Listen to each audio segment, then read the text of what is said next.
Dear ladies and gentlemen, on behalf of the Macondo Foundation, I would like to welcome you all to the second Global Goals Forum.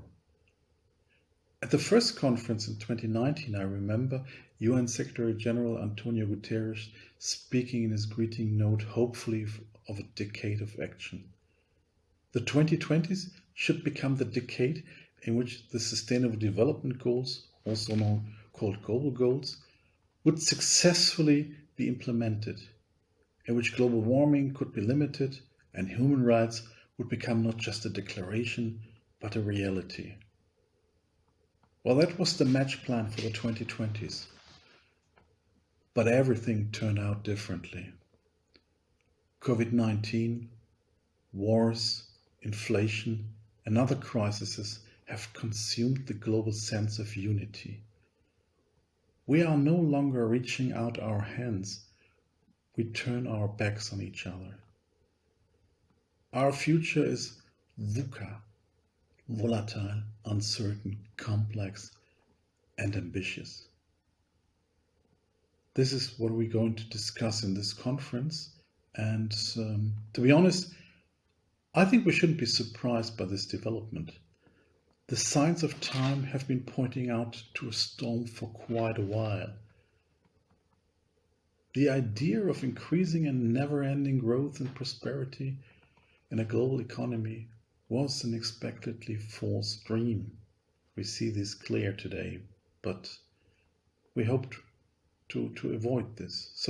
But since COVID-19 pandemic and the war in Ukraine, we are not only talking about efficiency and profitability, but also about security. Be it the security of supply chains, health protection, or national defense. Globalization does not proceed in a linear process of ever more, ever further, and ever faster. Instead, globalization proceeds in waves. Peaks alternate with setbacks, or even a complete standstill. The benefit of globalization through the freer flow of money, people, ideas, and trade are many. But what we see, instead of a fair world, we live in a globalized world characterized by disparities in wealth, debt, political recession, and imbalances. So quo vadis globalization?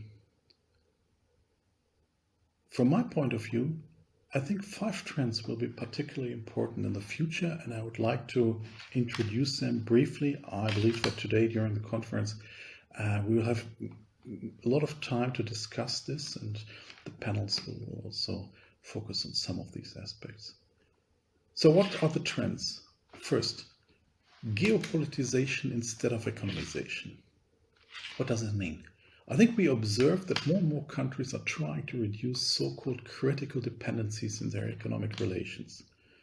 Risks of globalization are being re-evaluated and dependence on commodity markets drastically reduced wherever possible.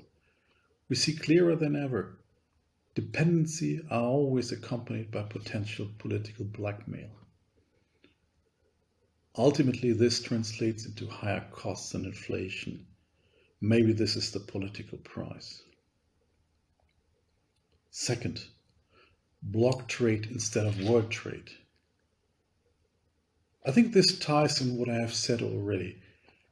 More and more countries are looking not only on economic aspects, but also on geopolitical considerations in their foreign economic relations.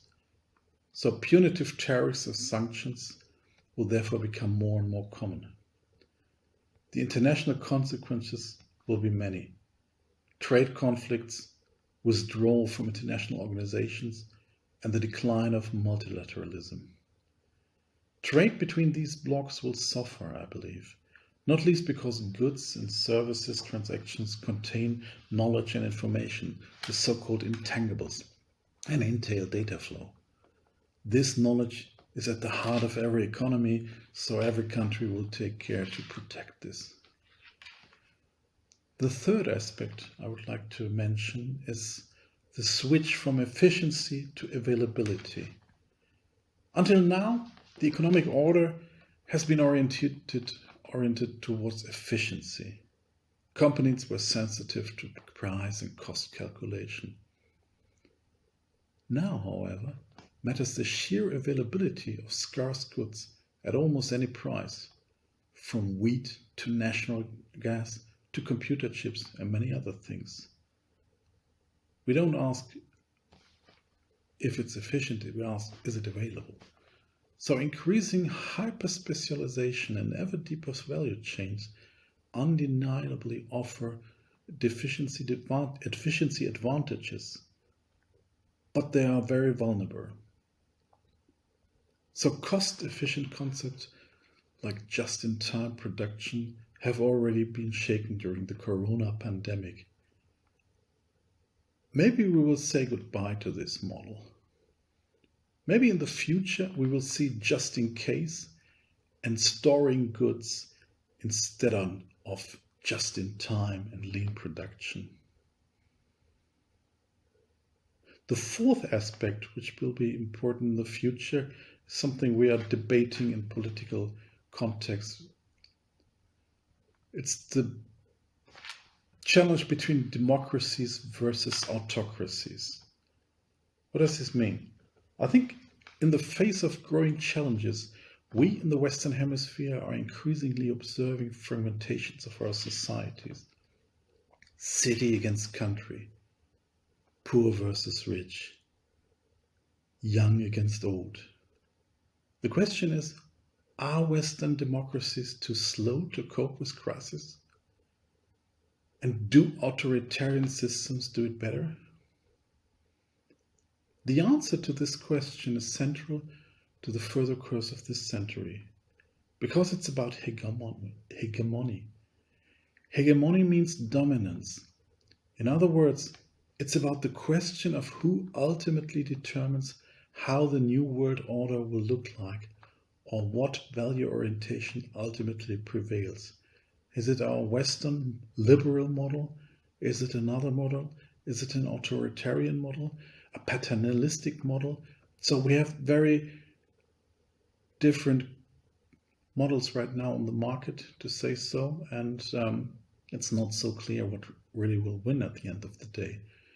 But this then also shows the way forward for global issues such as climate change and human rights and the rule of law. They all depend on the question what kind of political system and model will make the race. And this brings me to the last point. Multipolar instead of multilateralism is the catchword.